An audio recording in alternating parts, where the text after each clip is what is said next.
Okay, class. A very good morning. Online class, audible, visible.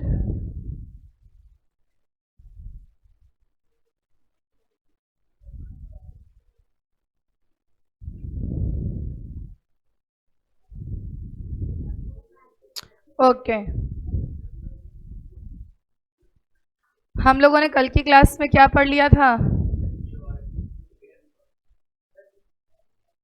Experience curve के बारे में कोई कुछ बताना चाहे तो? दूसरा नाम क्या था इसका? Learning curve. फिर क्या लिखा था इसके बारे में? कि जैसे जैसे आपका जैसे जैसे efficiency gained as you perform repetitive productive task, पर यूनिट कॉस्ट क्या होगा? जैसे जैसे आप क्या करते जाओगे, एक्यूमुलेट करोगे एक्सपीरियंस को इन टर्म्स ऑफ प्रोडक्शन, है ना? बेनिफिट ज़्यादा किसको मिल रहा था एज कंपेयर टू? 4 फैक्टर्स थे इसको अफेक्ट करने वाले।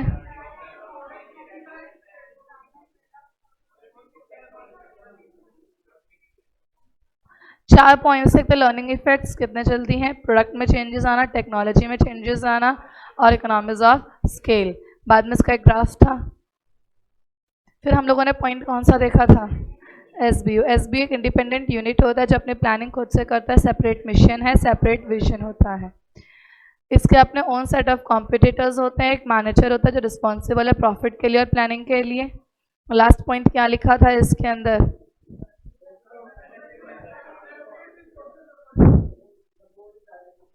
आज की क्लास में कौन सा टॉपिक करना है? वो है पीएलसी। पीएलसी क्या होता है, कौन बताएगा?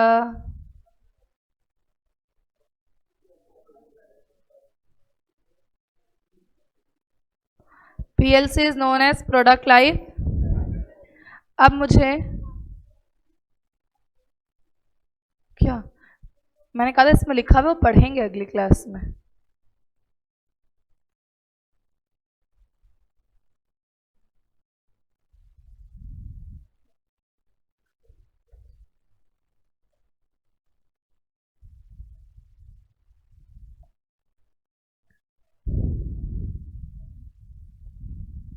फटाफट से मुझे बताओ, प्रोडक्ट लाइफ साइकिल से तुम लोग क्या समझते हो?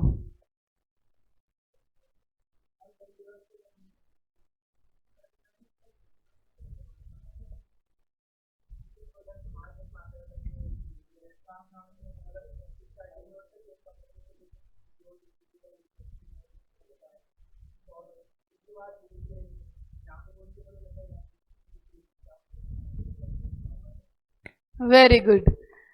इसने बोला जब प्रोडक्ट आपका मार्केट में आता है, मतलब इंट्रोडक्शन होता है उसका, फिर धीरे धीरे मार्केट में वो क्या करेगा? ग्रो करेगा। फिर वो आपका मार्केट में एक टाइम बाद मैच्योरिटी फेज पे पहुंच जाएगा और फिर धीरे धीरे वो क्या करेगा? डिक्लाइन। एक प्रोडक्ट का लाइफ कुछ ऐसा ही होता है, मार्केट में क्या करेगा? इंट्रोड्यूस, फिर धीरे धीरे क्या करेगा? ग्रो, फिर एक पॉइंट पर जाके क्या हो जाएगा? स्टेबल, और एक पॉइंट बाद क्या होने लगेगा? डिक्लाइन। तो ये कौन सा फेज हुआ तुम्हारा? इंट्रोडक्शन का। ये कौन सा फेज हुआ? ग्रोथ का। फिर यहाँ कौन सा फेज आया? मैच्योरिटी, जहाँ पर आप स्टेबल हो गए हो और फिर धीरे धीरे आप क्या करने लग रहे हो? डिक्लाइन करने लग रहे हो। ये ग्राफ बेसिकली हम लोगों को दे रखा है बुक में कि एक प्रोडक्ट लाइफ साइकिल में हमारे पास में कुछ इस तरीके से ही होता है। तो प्रोडक्ट लाइफ साइकिल में कितने स्टेजेस होते हैं? 4। वो कौन से हैं? ठीक है। अब अगर मैं इन बात को समझूं, उसके लिए एग्जांपल लेके चलते हैं एक टेक्नोलॉजी का, और टेक्नोलॉजी का नाम है एंड्रॉइड। ठीक है। एंड्रॉइड के फ़ोन मार्केट में जो थोड़ा बहुत अच्छे तरह से जानने पहचाने लगे थे 2011-12 में। गैलेक्सी वाई बहुत ज़्यादा फेमस हुआ था एंड्रॉइड का। इससे पहले हम लोग एंड्रॉइड यूज़ नहीं कर रहे थे, कौन सी टेक्नोलॉजी यूज़ कर रहे थे?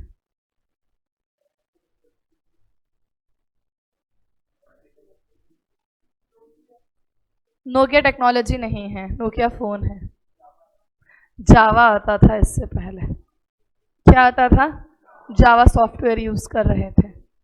और हम कौन सा सॉफ्टवेयर यूज़ कर रहे हैं, एंड्रॉइड या iOS as per your requirements.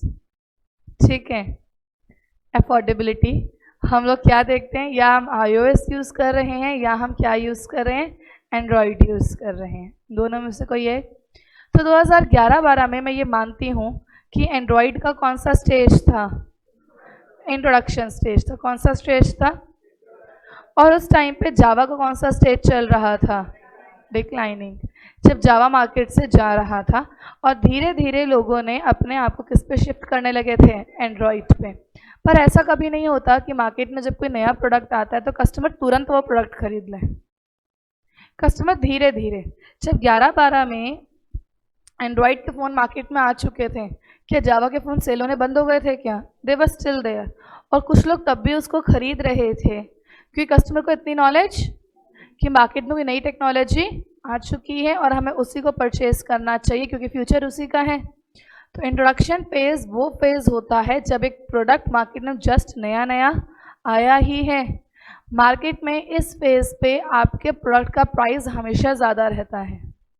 अगर मैं किसकी बात कर रही हूँ, टेक्नोलॉजी की, तो प्राइस क्या रहेगा, ज़्यादा, क्योंकि कस्टमर मार्केट में डिमांड क्या है, कम। डिमांड कम क्यों है? क्योंकि लोगों को अवेयरनेस नहीं है। उस टाइम पर भी लोग एंड्रॉयड की जगह जावा फ़ोन खरीद रहे थे क्योंकि हर किसी को नॉलेज इतनी नहीं थी। मान सकते हो कि उस टाइम पे शायद एडवर्टाइजमेंट के सोर्स इतने नहीं थे जितने आज हो चुके हैं। आज तो इंस्टाग्राम है, यूट्यूब है, उस टाइम पे इतना कुछ, फेसबुक तो था लेकिन फेसबुक पे इतना एडवर्टाइजमेंट चीज़ों का नहीं होता था, वो प्लेटफॉर्म अवेलेबल नहीं थे।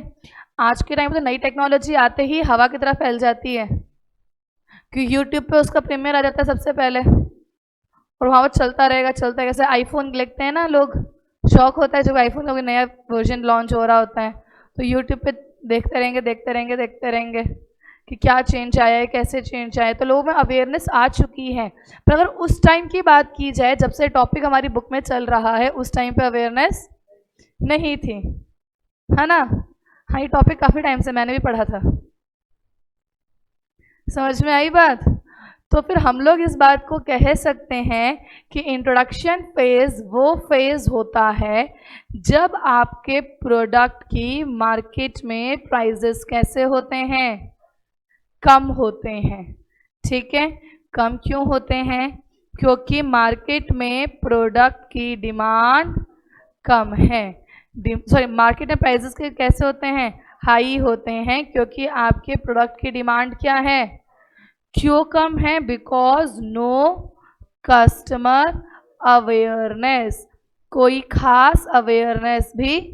जब कस्टमर्स को अवेयरनेस नहीं थी तो क्या मैन्युफैक्चरर्स को अवेयरनेस थी क्या? सैमसंग के साथ एंड्रॉइड आया था मार्केट में और काफ़ी टाइम तक खाली सैमसंग के फ़ोन में ही क्या मिल रहा था, ये धीरे धीरे बाकी फ़ोन आए थे। नोकिया ने तो एक्सेप्ट किया भी तो मार्केट से चला गया। फिर सैमसंग के बाद में लावा के फ़ोन आने लगे, माइक्रोमैक्स के फ़ोन आने लगे। आजकल तो शायद तुम्हें मार्केट में देखने को नहीं मिलते, बट ये फ़ोन आते थे। ये शॉमी, ओप्पो, वीवो काफ़ी लेट आए थे। उससे पहले एंड्रॉइड का मार्केट इन्हीं फ़ोनों ने संभाल रखा था और मैक्सिमम किसने, सैमसंग ने। समझ में आई बात? तो यहाँ पर देखा जाए तो नेग्लिजिएबल कंपटीशन था। कैसा कंपटीशन था? नेग्लिजिएबल मतलब ना के, क्योंकि कस्टमर को नॉलेज नहीं थी तो प्रोड्यूसर्स को भी नॉलेज।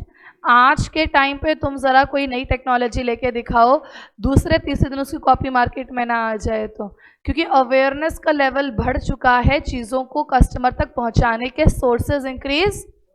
ये उस टाइम की बात है जब सोर्सेज वगैरह नहीं थे इतने, है ना।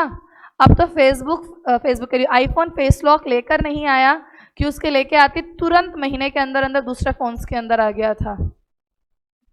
पर क्या फिंगरप्रिंट लॉक इतनी जल्दी आ गया था क्या दूसरे फ़ोन में? इट टुक टाइम, क्योंकि उस टाइम पे अवेयरनेस के सोर्सेज इतने नहीं थे। समझ में आई बात? तो सबसे पहला फेज हमने कौन सा समझा? क्योंकि जब प्रोडक्ट मार्केट में नया नया आया है तो R&D वगैरह खर्चा बहुत होता है, तो इनिशियली प्राइजेस हाई होता है। हमारे पास दो स्ट्रेटजी होती है, या तो स्टार्टिंग में प्राइजेस को हाई रखो और धीरे धीरे प्राइजेस को लो करो। दूसरा होता है जब आपके प्रोडक्ट की कॉस्टिंग ज़्यादा नहीं लगी तो आप इनिशियली प्राइजेस कैसे रखते हो, लो, फिर धीरे धीरे उसको क्या करते हो, बढ़ाते हो। ये मार्केटिंग के 4 P's में पढ़ा था, प्राइसिंग पॉलिसी, प्राइजेस को पेनिट्रेट करना या स्कीम करना, ये हम पढ़ेंगे चैप्टर नंबर 6 में। क्लियर है इतनी सी बात? तो पहला फेज समझ में आया। पहला फेज किसका है? इंट्रोडक्शन का। क्या कर दिया इसी ने, बारी बारी सब उसी को क्यों देख रहे हैं? हवा दे नहीं रहा है, ज्यादा दे रहा है?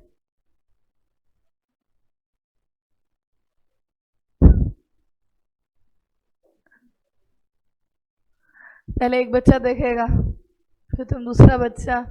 अगर तुम्हारे आंखों से देखने से उसको कुछ होता है तो बता दो, कोई सेंसर कनेक्टेड है? दूसरा फेज हम कौन से की बात करेंगे? Growth phase. मतलब ये वो टाइम आ चुका है जब 2015-16 के आसपास का टाइम है, या फिर ये मान लो 2013 से 2016 के आसपास का टाइम है, जब धीरे धीरे मार्केट के अंदर इस चीज़ की अवेयरनेस होने लग गई थी और मार्केट में इस टाइम तक OnePlus तक के फ़ोन आ चुके थे। हालांकि ये फ़ोन तुम्हें ऑनलाइन मिल रहे थे, ऑफलाइन इनका कोई स्टोर अवेलेबल। जैसे Xiaomi का फ़ोन हमारे पास इंडिया में ऑनलाइन मोड से आया था, तब इसका अडेप्टर भी खराब हो जाए अगर तो कोई ऑफलाइन स्टोर अवेलेबल नहीं था, है ना। धीरे धीरे मार्केट में आने लगे थे। तो ये कौन सा फेज था? ग्रोथ। जब कस्टमर और लोगों को चीज़ों की क्या होने लगती है, जब अवेयरनेस होने लगेगी तो मार्केट के अंदर सप्लाई बढ़ रही थी तो प्राइजेस कम होने लगेंगे, क्योंकि कस्टमर अवेयरनेस हो चुकी है, कंपटीशन बढ़ने लगा है। जब मार्केट में पहले गैलेक्सी वाई या गैलेक्सी की सीरीज के साथ ही एंड्रॉइड था तो हाई प्राइजेस का एक रीज़न ये भी था कि सैमसंग के अलावा कोई और इस प्रोडक्ट को प्रोवाइड, तो Samsung was somewhat in form of monopoly at that time. तो वो अपने प्राइजेस को क्या रख रहा था? हाई रख रहा था। बात समझ में आई? फिर धीरे धीरे किसका फेज आया? ग्रोथ। ग्रोथ के फेज में अल्टीमेटली प्राइजेस क्या होने लगे और कस्टमर की डिमांड क्या होने लगी, क्योंकि यहाँ पे कस्टमर की अवेयरनेस क्या होने लगी थी? इंक्रीज होने लगी थी। यहाँ पे मार्केट एक्सपेंड होने लगा था और कंपटीशन भी इंक्रीज होने लगा था। समझ में आई बात? तो इस फेज में हमें ये चीज़ें देखने को मिलने लग गई थी। बुक में वर्ड्स मिल रहे हैं? जो बच्चे देख रहे हैं और नहीं मिल रहे हैं तो ध्यान से इसको सुनो, बुक में मैं ढूंढवा दूंगी। क्लियर? तो हमने कितने फेजेस की बात करी? 2। पहला फेज कौन सा था?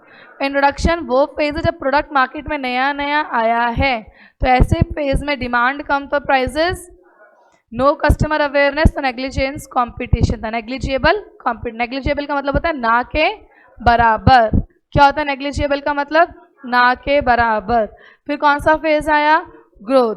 ग्रोथ के फेज में लोगों को अवेयरनेस होने लगी, डिमांड, तो प्राइजेस, मार्केट बढ़ने लगा और कंपटीशन भी। अब चल रहा है हमारे पास में कौन से वाला फेज? Maturity phase.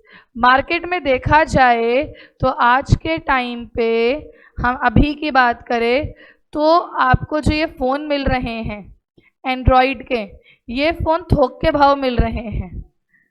इतने सारे ऑप्शंस आ चुके हैं, इतनी सारी चीज़ें आ चुकी हैं कि सेल करने वालों को भी प्राइजेस के बीच में ज़्यादा मार्जिन रखने को, ये कस्टमर को भी पता है। ये फ़ोन 15,000 का मिल रहा है, कोई सिमिलर फ़ोन अगर 14.5 का भी मिल रहा होगा तो कौन सा खरीदोगे? मतलब 500 रुपये के मार्जिन के पीछे भी कंपटीशन है, क्योंकि मार्केट में इस वक्त एंड्रॉयड के फ़ोन की इतनी वैरायटी अवेलेबल है, हर रेंज में एंड्रॉयड का फ़ोन मिल रहा है। 6-7 हज़ार में भी कोई नॉर्मल बंदा हो जिसको ज़्यादा यूजेज नहीं है तो उसको तुम एंड्रॉयड का फ़ोन ला के दे देते हो। And we all have few family members, हमारे घर में हर कोई ऐसा है जिनका काम उस 6-7 हज़ार के फ़ोन से भी चल रहे हैं, क्योंकि उनको या तो फ़ोन पे बात करनी है, व्हाट्सएप, वॉइस मैसेजेस, जैसे अपनी दादी हो गई, इन लोगों को भी हम अपने जैसे हमारे साथ कांटेक्ट में रहना है तो वो लोग क्या बोलते हैं कि ज़्यादा महंगे 10,000 के रेंज तक के अंदर अंदर कोई फ़ोन ला के दे दो, क्योंकि रिक्वायरमेंट पे डिपेंड करता है आप कौन सा रेंज का फ़ोन खरीद रहे हो। मतलब आज के टाइम पे देखा जाए तो 25,000 तक का फ़ोन जो है तुम्हारी रिक्वायरमेंट अच्छे से पूरी कर देता है। आगे स्टेटस सिंबल की बात है, तुम 1 लाख वाला भी खरीद सकते हो, है ना। वो तुम्हारे सब स्टेटस की बात है कि अपना स्टेटस मेंटेन करना, तुम 1.5 लाख का फ़ोन खरीदेंगे, वो आगे तुम्हारी इच्छा। लेकिन एक नॉर्मल सा नॉर्मल फ़ोन भी 25,000 तक के अंदर हमारी रिक्वायरमेंट्स को क्या कर देता है, पूरा कर देता है। और एमसीसी तुम्हें इतना टाइम दे नहीं रहा कि रिक्वायरमेंट्स जैसी चीज़ जागे भी। तुम लोगों को तो लगता होगा कि अभी अगर ऑनलाइन क्लासेस या रिकॉर्डेड क्लासेस का ऑप्शन ना होता तो हम लोग तो कीपैड वाले फ़ोन से भी सेटिस्फाई हो जाते। नहीं हो रहे थे?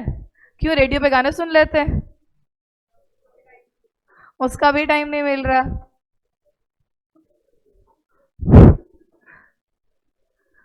चलो, तो हम लोगों ने अब कौन सा वाला फेज देखा? Sorry, maturity. कौन सा फेज देखा? मेच्योरिटी वो फेज है जहां कंपटीशन बहुत ज़्यादा टफ हो चुका है, बहुत ज़्यादा स्टिफ हो चुका है, बहुत ज़्यादा टाइट हो चुका है। कंपटीशन इतना बढ़ गया है कि प्रॉफिट का मार्जिन कम होने लगा है। मार्केट में सिमिलर प्राइस रेंजेस पे आपको बहुत सारे फ़ोन दिखेंगे जो बहुत ही कम मार्जिन के लिए आपस में क्या कर रहे हैं, फाइट। और धीरे धीरे प्रोडक्ट्स की सेल भी क्या होने लगी है, कम होने लगी है। तो यहाँ पे वो रेंज है अब जब मार्केट में कंपटीशन के लिए 2 वर्ड लिखे हैं, एक वर्ड लिखा है टफ और एक वर्ड लिखा है स्टिफ, और दोनों का अर्थ एक ही है, कंपटीशन बढ़ना हद से ज़्यादा। मार्केट में कंपटीशन क्या होने लगा है, बढ़ने लगा है। और धीरे धीरे आपकी सेल्स और प्रॉफिट क्या हो रहा है। कि एक बात बताओ, अगर मार्केट में एक ही चीज को प्रोड्यूस करने वाले कस्टमर बढ़ गए, सॉरी सप्लायर्स बढ़ गए, कस्टमर तो उतने ही हैं। जैसे जैसे सप्लायर बढ़ता जाएगा, मार्केट में सप्लाई आती जाएगी, तो प्रॉफिट, क्योंकि वही मार्केट अब ज्यादा लोगों के बीच में टूट चुका है, ब्रेक हो चुका है, और सबको उसी मार्केट में शेयर मिल रहा है, तो सबका मार्केट शेयर क्या होने लगेगा, कम होने लगेगा। तो बात समझ में आई, कंपटीशन टफ और स्टिफ हो रहा है, सेल्स और प्रॉफिट कम होने लग गया है। क्लियर? अगला स्टेज कौन सा आएगा? डिक्लाइनिंग स्टेज अभी आया नहीं है, पर जावा से अगर हम कंपेयर करके देखें तो ये वो लेवल है जहां पे धीरे धीरे नया प्रोडक्ट पुराने प्रोडक्ट को रिप्लेस, एक दिन में ये काम नहीं होता, फेजेस में काम होगा। धीरे धीरे new product will be replaced by the old product, और धीरे धीरे उसकी सेल्स क्या होगी, कम होगी, अचानक से कम। अब या तो जो पुराना प्रोडक्ट वाला है वो अपने आप को डाइवर्सिफाई करेगा और नया प्रोडक्ट बनाने लगेगा, ठीक है, या उसको मार्केट छोड़कर, जैसे नोकिया ने एंड्रॉयड को एक्सेप्ट, तो एक टाइम के बाद नोकिया को मार्केट से बाहर जाना, अब वापस आया है तो एंड्रॉयड के साथ आया है। नोकिया ने माइक्रोसॉफ्ट के साथ भी टाई अप करके देखा था, पर कोई खास फायदा, क्योंकि लोगों को विंडोज़ चाहिए ही नहीं थे। लोगों को क्या चाहिए था कि जो फीचर्स एंड्रॉयड दे रहा था वो फीचर विंडो भी, हालांकि नोकिया के फ़ोन जो थे बहुत अच्छी क्वालिटी के साथ आए थे, जो माइक्रोसॉफ्ट के साथ भी आए थे, लेकिन वहाँ पे आपको एप्लीकेशंस में वो फीचर्स नहीं मिल रहे थे जो कौन दे रहा था, एंड्रॉयड दे रहा था। बात समझ में आई? तो डिक्लाइनिंग फेज वो फेज होता है जहाँ पे आपका प्रॉफिट और सेल्स दोनों क्या हो रहे हैं, इस पॉइंट के ऊपर न्यू प्रोडक्ट जो होगा वो रिप्लेस्ड बाय होता है एग्जिस्टिंग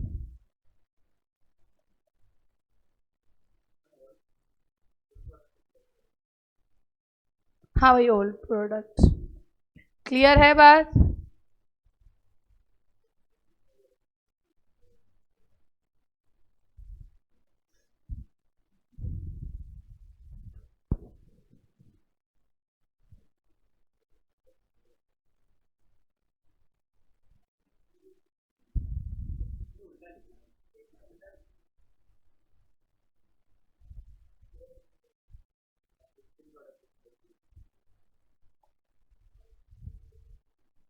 अब ठीक है? तुम सब जागे हुए हो, मैं वही चेक कर रही थी।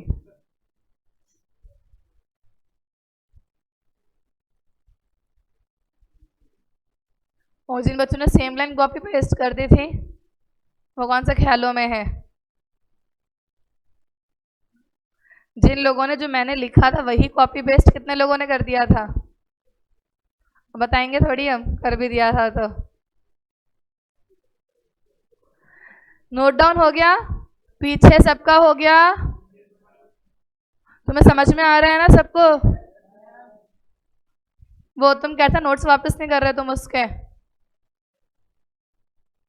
वो कहता मेरे ही नोट्स और मुझे ही वापस नहीं मिल रहे। पीडीएफ भाई मुझे नहीं पता, तुम्हें तो मुझे स्कूल वाली याद दिला दी। वो बच्चे पहले किसी को कॉपी दे देते हैं और बाद में फिर वो मांगते रहते हैं कि प्लीज मेरी कॉपी मुझे वापस कर दो। ओके देखो क्या लिखा है, शुरू करेंगे यहां से। PLC is S shape curve. कौन सा शेप का कर्व है? एमसीक्यू के लिए याद रखना, कौन सा शेप का कर्व है?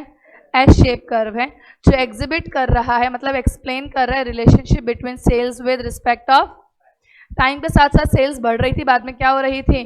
कम हो रही थी। तो रिलेशनशिप दो चीजों का बता रहा है, सेल्स का और टाइम का। जब पास करोगे कितने स्टेजेस के थ्रू? 4। पहला स्टेज, दूसरा स्टेज, तीसरा स्टेज, चौथा स्टेज डिक्लाइन। पहले स्टेज की बात करते हैं। The first stage of PLC is जहाँ पे कंपटीशन जो है वो कैसा है, प्राइजेस जो है वो कैसे हैं, और मार्केट है जो है लिमिटेड है। यहाँ पे सेल्स जो हैं वो लोअर रेट पर हैं क्योंकि लैक ऑफ नॉलेज है on the part of customer, customer awareness नहीं है। क्लियर है? कीवर्ड्स मिल गए। अगला पॉइंट, हमने भी यही बातें लिखी है नोट्स में। सेकंड पॉइंट, सेकंड फेज कौन सा है? ग्रोथ। यहाँ पे डिमांड बढ़ रही है, प्राइजेस कम हो रहे हैं, कंपटीशन और मार्केट, क्योंकि कस्टमर को नॉलेज आ चुकी है अबाउट दी और वो इसमें इंटरेस्ट दिखाने लग गए हैं। थर्ड फेज किसका है? जहाँ पे कंपटीशन टफ हो रहा है और कंपटीशन स्टिफ हो रहा है, प्रॉफिट डाउन हो रहा है, मार्केट स्टेबल हो चुका है, अभी का करंट सिनेरियो चल रहा है। फोर्थ स्टेज कौन सा है? प्रॉफिट और सेल्स दोनों, क्योंकि नया प्रोडक्ट रिप्लेस कर रहा है, या डाइवर्सिफाई करोगे या रिट्रेंचमेंट। रिट्रेंचमेंट मतलब या तो बिजनेस बंद करो या उसको क्या करो, मतलब चेंज करो। बात समझ में आ गई? पक्का? तो पीएलसी में कितने स्टेजेस? पहला, दूसरा, तीसरा, चौथा डिक्लाइनिंग। शॉर्ट नोट आ गया तो सिर्फ इतनी सी बात लिखनी है, प्लस एक ग्राफ बनाना है और कुछ नहीं। 5 नंबर में ग्राफ का शेप क्या है? S shape. ग्राफ देख लो, मेरा एस शेप नहीं लग रहा होगा, ये वाला एस शेप लग रहा है ना?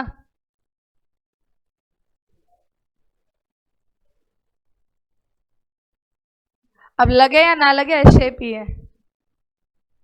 कि तुम जज करने पे आ जाओ कि हम नहीं मान रहे, ऐसा कोई फर्क नहीं पड़ेगा, आंसर एस शेप ही माना जाएगा। पेपर में ना इनवर्स एस शेप एक ऑप्शन आता है कई बार, फिर बच्चे कंफ्यूज हो जाते हैं कि एस है या इनवर्स एस है, तो ध्यान रखना ये एस ही है, ठीक है?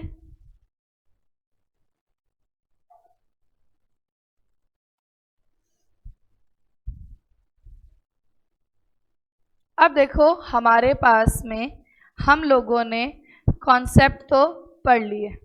क्या पढ़ लिया हम लोगों ने?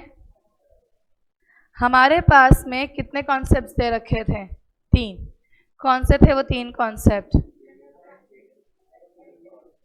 बीसीजी, एक्सपीरियंस कर्व और ये 3 पॉइंट्स दे रखे थे। इससे पहले हमने पोर्टफोलियो एनालिसिस की क्या देखी थी? एक डेफिनेशन देखी थी। यही किया था हम लोगों ने। अब देखो हमारे पास आगे क्या दे रखा है। अब हमें दे रखे हैं 4 तरीके स्ट्रेटेजी बनाने के। हमारे पास अब 4 मॉडल्स दे रखे हैं, या फिर तुम लोग इसको ये मानकर चल सकते हो मैट्रिक्स गिवन है। क्या गिवन है? 4 मॉडल्स या फिर 4 मैट्रिक्स गिवन है। पहला मैट्रिक्स जो हमें दे रखा है वो है BCG और पूरा नाम है Boston consulting group growth share matrix. BCG के बाद अगला हमें समझा रखा है वो है Ansoff product market growth matrix. कौन सा है? Ansoff product market growth matrix. फिर आपको एक समझा रखा है ADL, और फिर हमें समझा रखा है GE मैट्रिक्स। नाम सुनने में अजीब लग रहे हैं आज कि ये क्या पढ़ रहे हैं, और याद भी नहीं होंगे, लेकिन 2-3 दिन में जैसे जैसे टॉपिक पढ़ते जाएंगे नाम भी याद हो जाएंगे, कोई बड़ी बात नहीं है। हम लोग क्लास में बोल ही बात इतना लेंगे कि अपना आप नाम याद हो जाएंगे। हम लोग जो शुरू कर रहे हैं, क्योंकि BCG थोड़ा ना बड़ा टॉपिक है और वो आधे घंटे में we won't be able to complete, इसलिए हम लोग बात को समझना शुरू करेंगे एनसॉफ ग्रोथ मैट्रिक्स से। किससे समझना शुरू करेंगे? एनसॉफ से। अब हम लोग जो आज की क्लास में पहला मैट्रिक्स समझ रहे हैं वो है एनसॉफ। इसका नाम एनसॉफ क्यों है? क्योंकि जिसने ये मैट्रिक्स बनाया है उसका नाम है एनसॉफ। BCG एक कंपनी का नाम है, बॉस्टन कंसल्टिंग ग्रुप, जिस कंपनी ने वो स्ट्रेटेजी या मैट्रिक्स बनाया। एनसॉफ ने ये बनाया तो इसका नाम एनसॉफ। ADL एक पर्सन का नाम है, जनरल इलेक्ट्रिक एक कंपनी का नाम है, तो जिसने जो बनाया उसके नाम पर ही हमने रख दिया। क्लियर है? बहुत सिंपल तरीका फॉलो किया नाम रखने के लिए। इन्होंने बोला कि मार्केट में जब आपने ये देखा था कि आपके पास एक से ज़्यादा प्रोडक्ट हैं, तो आपको हर एक यूनिट को अपने पोर्टफोलियो में अंडरस्टैंड करना था और फिर उसके ऊपर क्या लगानी थी? स्ट्रेटेजी लगानी थी। इसका मतलब मैं ये सोच सकती थी किसी एक यूनिट को एक्सपेंड करो, किसी एक यूनिट को बंद करो, हर यूनिट पर अलग अलग तरीके की स्ट्रेटेजी डिपेंडिंग अपॉन कि वो यूनिट मार्केट में कर क्या रही है। सेम इसी तरीके से एनसॉफ ने बोला है कि अगर आप ये देखना चाहते हो कि आपका प्रोडक्ट जो है, आपकी फर्म जो है, वो मार्केट में किसी भी प्रकार की ग्रोथ कर रही है या ग्रोथ नहीं कर रही है, इसके लिए आपको इसके प्रोडक्ट एंड मार्केट को स्टडी करना पड़ेगा। किसको स्टडी करना पड़ेगा? और इसमें भी इन्होंने बोला कि आगे जाके आपको इसको भी कुछ चीज़ों में डिवाइड करना है। मतलब कि आप सेम प्रोडक्ट मार्केट में दे रहे हो या आप नया प्रोडक्ट दे रहे हो। अगर नया प्रोडक्ट दे रहे हो मतलब आप में ग्रोथ हुई है, और सेम प्रोडक्ट दे रहे हो तो ग्रोथ। लेकिन क्या आपका मार्केट नया है या आपका मार्केट? अगर मैं एग्जिस्टिंग प्रोडक्ट नए मार्केट में दे रही हूं तो मेरी ग्रोथ क्यों नहीं हुई? मार्केट बढ़ गया, मार्केट बढ़ गया तो ग्रोथ हुई है ना। मुझे दोनों टर्म्स में सोचना है, प्रोडक्ट के टर्म्स में भी। और बचपन से याद करो, तुम लोग एक मैट्रिक्स बनाते थे मैथ्स के अंदर, जहां पे हॉरिजॉन्टली कुछ लिखते थे और वर्टिकली। ये होता था हॉरिजॉन्टल और ये होता था, ये तो सबको पता है, कोई कंफ्यूजन तो नहीं है। ये लाइन कौन सी है? और ये अगर यहाँ x लिखा है और यहाँ a लिखा है तो ये x a है, यहाँ y लिखा है तो ये y, यहाँ p लिखा है तो ये x और ये y। ये वाली बात तो हमें पता है ना। तो एनसॉफ ने यही बात बोली कि हम लोगों को अगर ये देखना है कि कंपनी में ग्रोथ हो रही है या, तो इस चीज़ के लिए आपको दो चीज़ों के ऊपर फोकस करना पड़ेगा। और वो दो चीज़ें क्या है? प्रोडक्ट और मार्केट के ऊपर। और फिर आपको देखना है प्रोडक्ट भी आप वही सेल कर रहे हो या मार्केट भी वही है या। तो मेरे पास कॉम्बिनेशन कितने बनेंगे? 4। मेरे पास मैट्रिक है 2 × 2 का। कौन सा मैट्रिक्स बना है? क्योंकि 2 × 2 के मैट्रिक्स मेरे कितने कॉम्बिनेशन शो करने वाले हैं? 4 कॉम्बिनेशन शो करने वाले। मैथ सिर्फ इतनी ही लगेगी, डोंट वरी। कि मैट्रिक्स कैसे बनता है और ये वाली चीज़, इसके अलावा कोई मैथ्स नहीं है हमारा। क्लियर है? ऐसे बच्चे इनको भी देखते थोड़े टेंशन में आ गए, अब ये क्या है। बहुत मुश्किल से एक्स की वैल्यू निकालना छोड़ी है हमने, है ना।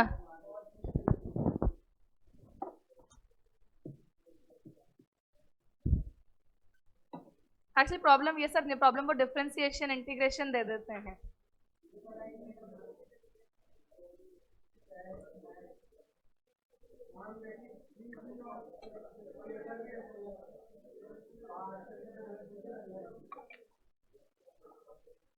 कोई बात नहीं, जो बीत गया सो अब तो नहीं है, अब कर लिया, हो गया काम। क्लियर है? अब बताओ 20 एनसॉफ को किस पर्पस के साथ लेकर आए हैं, क्या चेक करने के लिए? ग्रोथ। क्या चेक करने के लिए? ग्रोथ को किस टर्म्स में चेक कर रहे हैं? प्रोडक्ट और मार्केट के टर्म्स में, जहां पे एग्जिस्टिंग प्रोडक्ट देखा और एग्जिस्टिंग मार्केट देखा और इतनी सी बात को समझे हम लोग।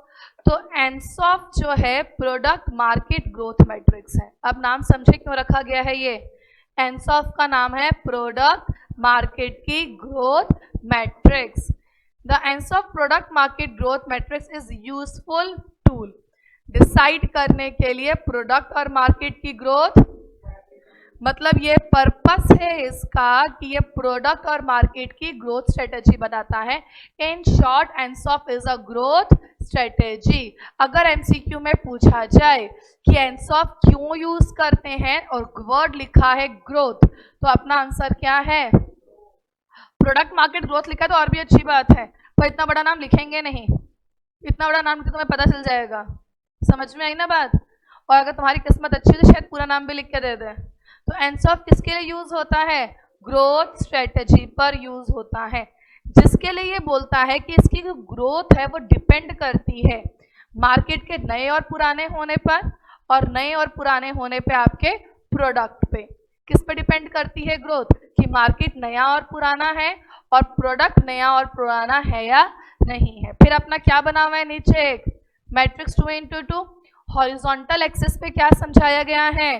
प्रोडक्ट, और वर्टिकल एक्सिस पे मार्केट। It's MP.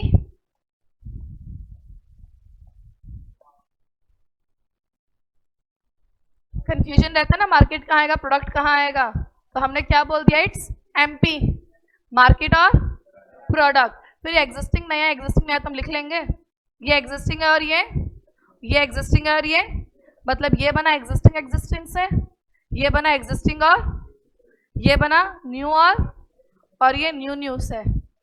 समझ में आई ना बात? तो हम लोगों ने अभी तक में एक छोटी सी बात को समझा है, और वो छोटी सी बात एनसॉफ में हमने क्या देखा कि एनसॉफ का पर्पस जो है वो क्या है?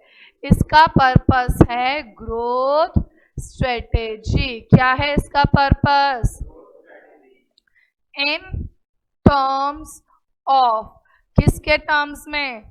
प्रोडक्ट के टर्म्स में और मार्केट के टर्म्स में, जहां पे प्रोडक्ट भी या तो क्या होगा? न्यू और मेरा मार्केट भी क्या होगा? या तो न्यू या तो एग्जिस्टिंग। एम पी, एम है वर्टिकल पे और पी है एम पी। हमने ऐसे याद किया था ना, एम और पी। एम है इस साइड और पी है ऊपर वाली साइड। तो अगर मैं मेरा मैट्रिक्स बनाकर चलूंगी तो मैट्रिक्स बनेगा, पी बनेगा इस तरह और एम बनेगा इस तरह। ये बन रहा है एग्जिस्टिंग के लिए, ये बन रहा है न्यू के लिए, ये बन रहा है एग्जिस्टिंग के लिए और ये बन रहा है न्यू के लिए। मतलब मेरे पास ये चार सिचुएशन देखने को मिल सकती है, और अब इन चार सिचुएशंस में हम लोग स्ट्रेटजी कौन सी लगाएंगे वो हमें देखनी है। अब इतनी सी बात नोट डाउन हुई। हमारा एनसॉफ मैट्रिक्स क्यों आया? बेसिकली ग्रोथ देखने के लिए। ग्रोथ किस टर्म्स में देख रहे हैं? प्रोडक्ट और मार्केट। प्रोडक्ट या तो नया या तो मार्केट, या तो नया या तो। अब हम लोग एग्जाम्पल लेके चलेंगे। कान्हा, नाम सुना है? कान्हा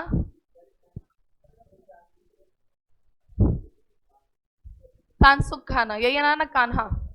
अब सुनो तनसुख, अब सुनो, कान्हा जो है बेसिकली आपका वेजिटेरियन फूड देता है, प्योर वेजिटेरियन। तो ये मेरा क्या हो गया प्रोडक्ट। कान्हा का मार्केट सिर्फ जयपुर में ही लिमिटेड है, जयपुर से बाहर कोई कान्हा को नहीं जानता। इसका आउटलेट आपको जयपुर से बाहर देखने को, तो ये उसका क्या है मार्केट है। अब दोनों में से कुछ भी चेंज आएगा तो मेरी स्ट्रेटजी में समझ में आएगी बात। अब हम बात को समझेंगे।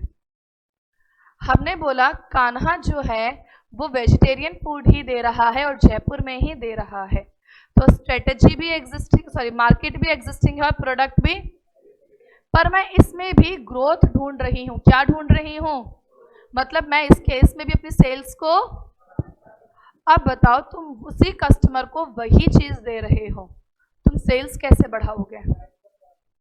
प्राइस कम करके। और कौन सी स्ट्रेटेजी लगेगी?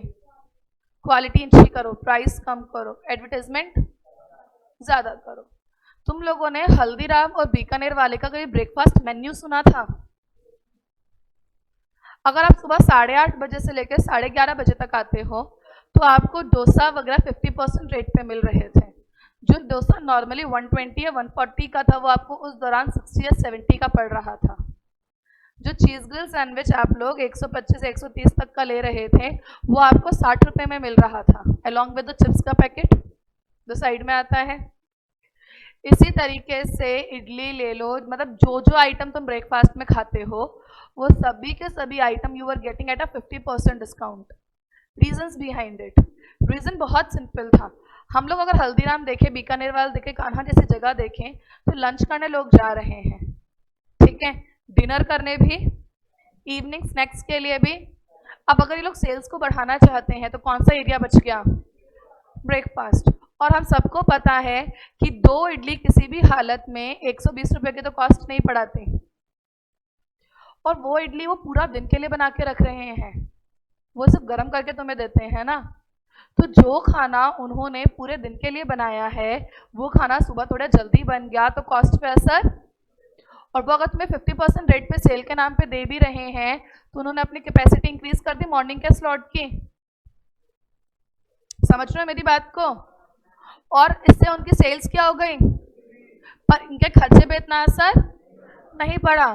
समझ में आई?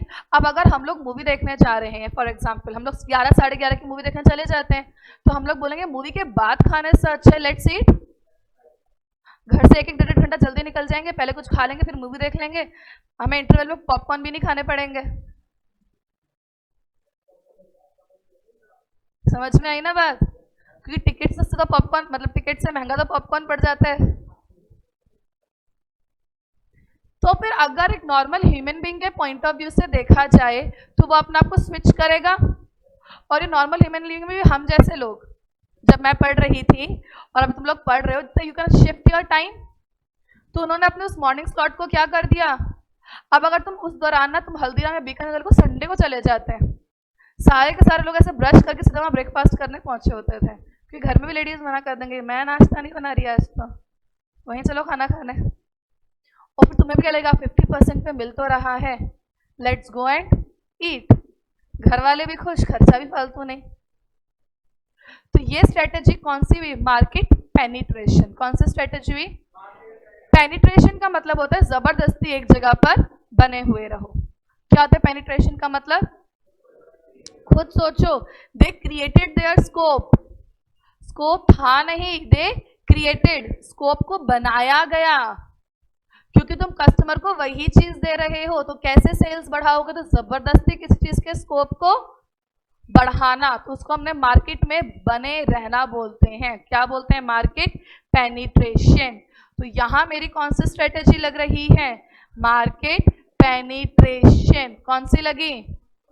तो पहली स्ट्रेटेजी जो हम लोगों ने अभी अभी समझी वो होता है मार्केट पेनिट्रेशन। और मार्केट पेनिट्रेशन से हम लोगों ने समझा कि हम लोग यहाँ पे क्या कर रहे हैं। बुक में एक चीज कॉमन लिखी है चारों के अंदर, it is a growth strategy. क्योंकि हमने ही पहले पढ़ा था कौन सी स्ट्रेटेजी है ये। अब मैट्रिक्स एक्सप्लेन करो। इस ग्रोथ स्ट्रेटेजी में क्या हो रहा है, existing product is sold to the existing market, कुछ भी चेंज।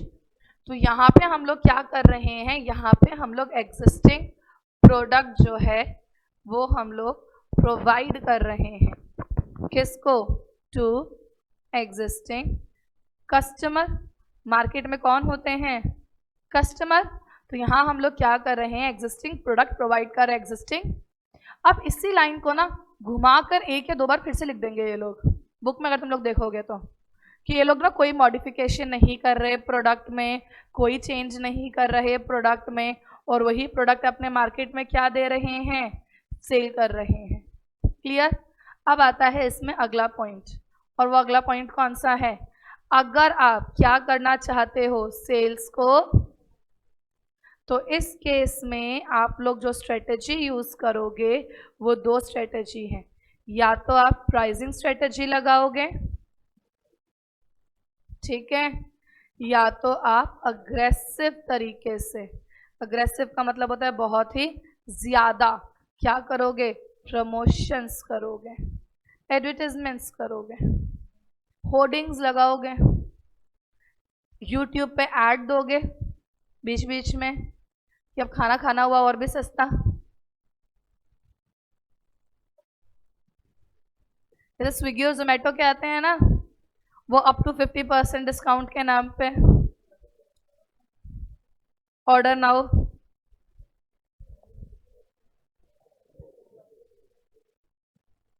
बुक में मिल गया। क्लियर है। अब देखो हम लोग अगला क्या समझने जा रहे हैं, प्रोडक्ट वही, मार्केट नया, नाम होगा मार्केट डेवलपमेंट, क्योंकि मार्केट नया हुआ है तो नाम क्या होगा, प्रोडक्ट नया होगा, और मार्केट वही होगा तो नाम रखेंगे प्रोडक्ट डेवलपमेंट। तो जो चीज बढ़ी है उसी को डेवलपमेंट से उसका नाम हमने, तो अगली स्ट्रेटेजी कौन सी होगी, मार्केट डेवलपमेंट। कौन सी है, मार्केट डेवलपमेंट। तो वो लाइन तो same, it is a growth strategy where existing product is provided to new. Example है कान्हा जो है अभी भी दे तो क्या रहा है, वेज, लेकिन कान्हा ने दिल्ली में आउटलेट्स ओपन करे हैं, कहाँ ओपन करे। अब बताओ अगर हम लोग कान्हा का आउटलेट दिल्ली में जाके ओपन करवा रहे हैं तो तुम लोग इसके अंदर क्या स्ट्रेटेजी लगाओगे, एडवर्टाइजमेंट, वेरी गुड। प्राइसिंग, जब नई जगह पे जाओगे प्राइस थोड़ा कम रखना पड़ेगा और क्वांटिटी थोड़ी ज़्यादा, है ना, ये नहीं कि 150 रुपये के अंदर खाली 6 पनीर के पीस पकड़ा दिए तो कस्टमर एक बार के लिए नहीं आएगा, वो क्या बोलेगा यार एग्जिस्टिंग वाला भी तो यही दे रहा था। अगर तुम 120 में कम से कम 10 पनीर के पीस रखोगे तो आएगा भी, कि दो दो तो हिस्से में आएंगे, 5 लोग चले गए तो। समझ में आई जेन्युइन प्रॉब्लम जो हम लोग फेस करते हैं। और बताओ सबसे इंपॉर्टेंट चीज आपकी जो आ जाती है वो आ जाती है लोकेशन की। आप अपना आउटलेट वहां ओपन करोगे जहां पे कस्टमर इजीली आता हो। दिल्ली में भी ऐसे बहुत सारी जगह होंगी जहां कॉम्पिटिटर इतना फ्रीक्वेंट ना हो पर आपको अच्छी लोकेशन मिल जाए। जैसे अगर जयपुर में ओपन करने के लिए बोलोगे तो बोलोगे जीटी में कर लो, वहाँ तो कोई भी कैफे चल जाएगा, दिन भर लोग घूमते रहते हैं, खाना खाने की जगह चाहिए सिर्फ। समझ में आई बात। वही कैफे में तुम्हें इस रोड पे खोलने के लिए बोल दूं शायद ही चले, बहुत फेमस होने में टाइम लगेगा, कि बच्चों के पास तो टाइम है ही नहीं इतना कि कैफे में जाके खा सके। Getting my point. तुम लोगों के पास टाइम तो किसी चीज का भी नहीं है लेकिन फिर भी वेब सीरीज पूरी पूरी देख लेते हो। कौन कौन सी वेब सीरीज आ गई सितंबर फर्स्ट वीक में, अभी सबको अवेयरनेस होगी। अब नहीं बताएंगे, हमें पता है तो भी नहीं बताएंगे।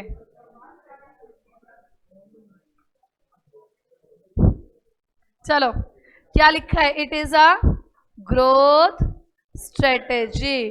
कौन सी स्ट्रेटेजी है ये, वेयर, जहां पर आप क्या कर रहे हो, existing product is provided to new customer. इस केस में हम लोग स्ट्रेटेजी कौन कौन सी लगाएंगे, किसी ने कहा था प्राइसिंग स्ट्रेटेजी, थोड़ा सस्ते में चीज़ों को प्रोवाइड करवाओ। फिर कहा था एडवर्टाइजिंग करो। फिर लोकेशन, ज्योग्राफिकल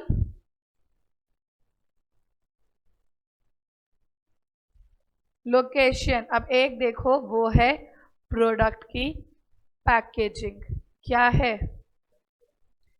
प्रोडक्ट जितना ज़्यादा अपीलिंग होगा ना दिखने में, कस्टमर उतना जल्दी उसे क्या करता है? परचेज करता है। हम लोग जब कुछ खाने पीने भी जाते हैं तो हम लोग पहले उसकी पिक्चर देखते हैं, और पिक्चर कभी कभी इतना टेम्प्ट कर जाती है कि टेस्ट में चाहे जैसा भी हो, एक टाइम तो ऑर्डर हो ही जाएगा। सेम वैसे हम लोग मार्केट में किसी चीज़ को परचेज करने जाते हैं, अगर पैकेजिंग और डिस्प्ले बहुत अच्छा होता है तो हमारा मन करता है उसको क्या करने का, फिर चाहे वो चीज़ थोड़ी सी महंगी क्यों ना हो, हमें लगता है खरीद लेते हैं। हमारे अंदर ये चीज़ स्टार्ट हो जाती है कि कोई बात नहीं, थोड़ा सा ही तो, खुद को कन्विंस खुद करना शुरू हो जाते हैं। तो इसलिए प्रोडक्ट की पैकेजिंग बहुत इंपॉर्टेंट है। शार्क टैंक देखा था?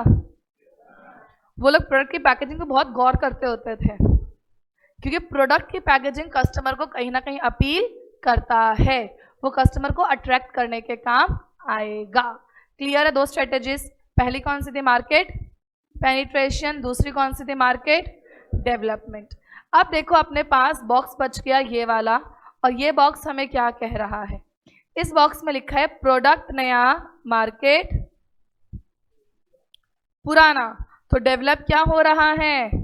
प्रोडक्ट। तो इसका नाम क्या रखेंगे? Product development. क्या नाम रखा है इसका हमने? Product development. इसका मतलब मैं एग्जांपल में ये चीज़ बोल सकती हूँ कि कान्हा के अंदर अगर नॉनवेज बनने लग जाए और जयपुर में मिलने लग जाए, समझ आई बात? तो कान्हा ने प्रोडक्ट के रेंज में क्या कर दिया? चेंज। अब बहुत सिंपल सी बात है, जो कुक वेजिटेरियन खाना बना रहा है, क्या वो नॉनवेज बना पाएगा? टेस्ट भी नहीं आएगा, वो बनाएगा नहीं, वो अलग बात है, टेस्ट भी नहीं आएगा, क्योंकि उसके अंदर वो स्किल्स।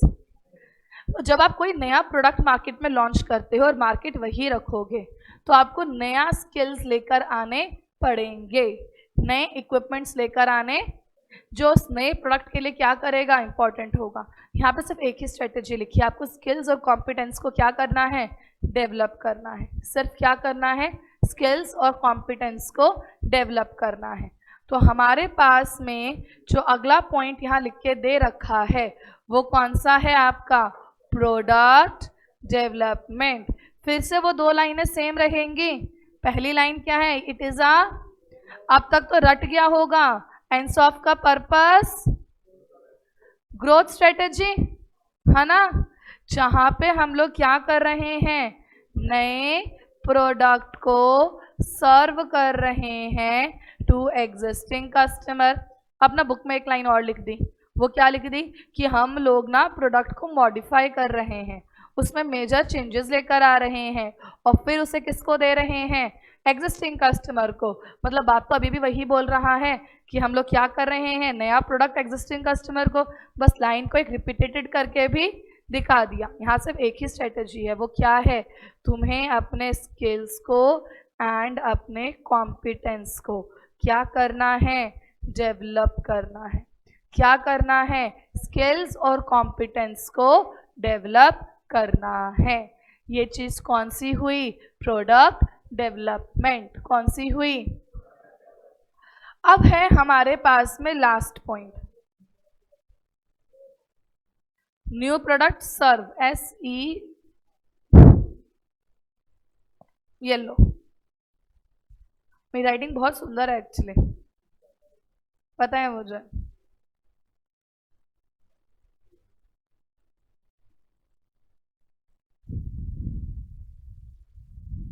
मुझे भी समझ में आ जाती है और कभी कभी मुझे भी नहीं आती। क्लियर है? अब अगला पॉइंट क्या है? अगर मैं धीरे धीरे लिखूँ ना तो मैं अच्छा लिख देती हूँ, जैसे मैंने डाइवर्सिफिकेशन लिखा ना, और अब कैसे मैं लिख लिख के लगता है यही वाली बात पे लिख रही हूँ, तो घसीड़े मारने नहीं लग जाते अपने लास्ट में जाकर जो 3 घंटे का पेपर लिखते लिखते लास्ट में अपने करते हैं, वो वाली चीज मेरे को सुबह दूसरे घंटे में ही आने लग जाती है। चलो अगला पॉइंट कौन सा है? डाइवर्सिफिकेशन। डाइवर्सिफिकेशन का छोटा सा एग्जाम्पल लेते हैं हम लोग। वो आपका क्या है? प्रोडक्ट भी नया और मार्केट भी। इसे हम लोग बोलते हैं डाइवर्सिफिकेशन। क्या बोलते हैं इसे हम लोग? डाइवर्सिफिकेशन, जहाँ प्रोडक्ट भी नया है और मार्केट भी।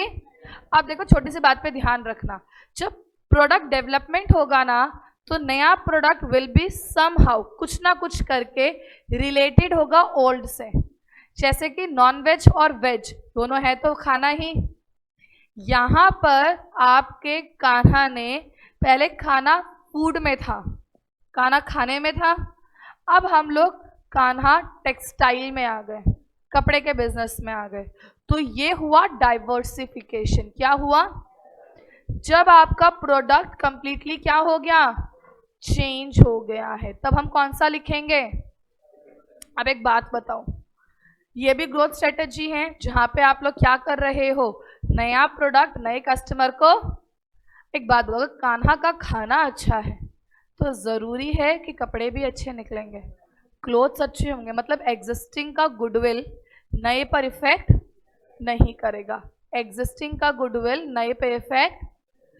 और आप क्योंकि ऐसे मार्केट में एंटर हुए हो जिसकी नॉलेज आपको बहुत, मार्केट की भी और प्रोडक्ट की भी, तो थोड़ा सा अप्रोच क्या रहेगा? रिस्की रहेगा। कैसी अप्रोच रहेगी? रिस्की। तो इन्होंने बहुत सिंपल सी बात बोली है, और वो सिंपल सी बात क्या बोली है? बस 2 मिनट एक्स्ट्रा लूंगी तुम लोगों के, मुझे पता है 10 बज चुके हैं, बहुत बच्चों ने टाइम देख लिया। It is a growth strategy. अब तो लिखना भी धीरे धीरे, राइटिंग अच्छी के लिए। कैसी स्ट्रेटेजी है? It is a growth strategy, जहां पे हम लोग क्या कर रहे हैं? न्यू प्रोडक्ट प्रोवाइड कर रहे हैं। क्या कर रहे हैं? किसको? To new customer. कौन से कस्टमर को? नए कस्टमर को। यहां पर existing goodwill will not affect new product। Next, ये कैसा अप्रोच है? as firm have no or little knowledge of new product or business।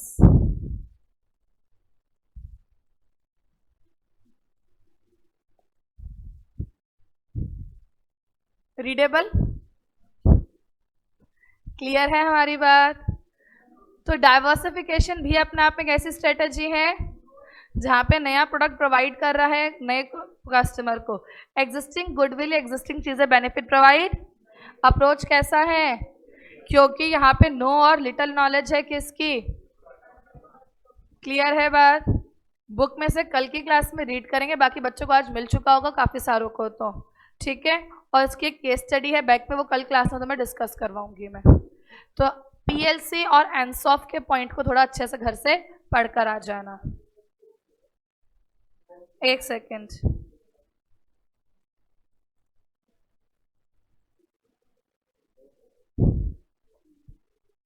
Qualification नहीं बताई अभी तक। सीए हूं मैं।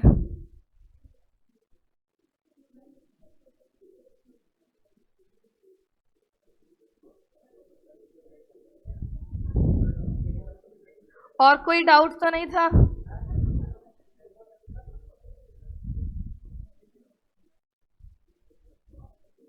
अच्छा, पहले दिन ये सारी बातें बतानी थी क्या कि मैं सीए बनी, कब बनी, कैसे बनी? बॉक्स दिखाऊं? कल आती बतानी है सारी बातें।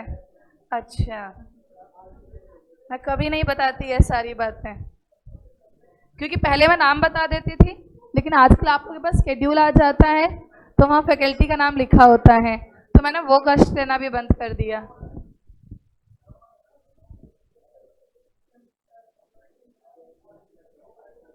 तो कल से ऐसे आगे बताना है, हेलो मतलब मेरा नाम सी ए श्वेता जोशी है, B com, M com, UGC, NET वगैरह, पीएचडी, ऐसा सब बताना है कल से। ठीक है, चलो ओके क्लास, बाय।